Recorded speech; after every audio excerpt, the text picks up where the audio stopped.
వ్యవసాయం తర్వాత రాష్ట్రంలో అతిపెద్ద ఉపాధిని కల్పించేది చేనేత పరిశ్రమనే అని టీజేఎస్ అధ్యక్షుడు ఎమ్మెల్సీ ప్రొఫెసర్ కోదండరాం అభిప్రాయపడ్డారు.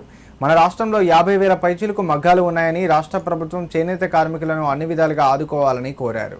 సిద్దిపేట జిల్లా దుబ్బాకలో కాంగ్రెస్ పార్టీ నియోజకవర్గ ఇన్ఛార్జ్ చెరుకు శ్రీనివాసరెడ్డి కౌన్సిలర్లతో కలిసి ఎమ్మెల్సీ కోదండరాం పర్యటించి చేనేత సహకార సొసైటీ సంఘాన్ని సందర్శించారు.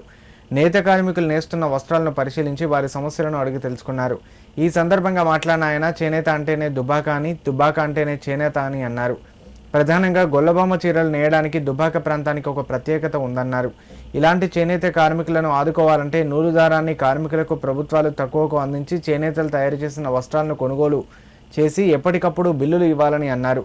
అనంతరం చేనేత కార్మికులు కోదండరాంను శాల్వాతో ఘనంగా సత్కరించారు. తమ సమస్యలు పరిష్కారమయ్యేందుకు ప్రభుత్వ పరంగా సహకరించాలంటూ విజ్ఞప్తి చేశారు. ఈ కార్యక్రమంలో చేనేత కార్మికులు 14వ ward councillor Tuniki Suresh, Congress party జిల్లా అధికార ప్రతినిధి మచ్చ శ్రీనివాస్, టీజేఎస్ నాయకులు, కాంగ్రెస్ పార్టీ నాయకులు పాల్గొన్నారు. మన రాష్ట్రంలో లెక్కల ప్రకారం అయితే ఇంకా ఒక 50,000 పైబడి మగ్గాలు. అయితే ఇది మన సంస్కృతికి గుర్తు. ఇప్పుడు దుబ్బాక అనగానే అందరికీ గుర్తుకొచ్చేది చేనేత, ప్రత్యేకించి ఇక్కడ గొల్లబాముల చీరలు ప్రసిద్ధిగాంచింది. ఇది మన సంస్కృతికి ఒక గుర్తుగా మిగిలిపోయింది.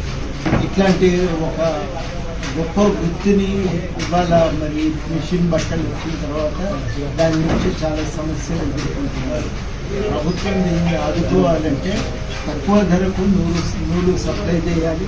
వస్త్రాలు కొని ఎప్పటికప్పుడు బిల్లులు వాళ్ళకి విడుదల చేస్తే ఈ వృత్తి బతకగలుగుతుంది. ఎందుకు కాపాడాలి దీన్ని అంటే, ఒకటి బతుకు చూపిస్తున్నది కాబట్టి దీన్ని కాపాడాలి.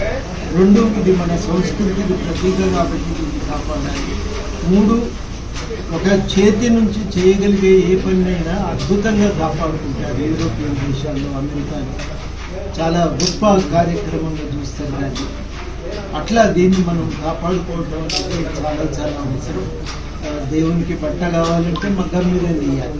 మరి అది లేకుంటే నడిచే పరిస్థితి లేదు. మళ్ళీ మన తెలంగాణకైతే ఈ చేనేతను ఒక ప్రత్యేక గుర్తింపు చేయగలుగుతుంది. కాబట్టి దీన్ని తప్పకుండా కాపాడాలి, ఆదుకోవాలని చెప్పి మేము ప్రభుత్వాన్ని కోరుతున్నాం.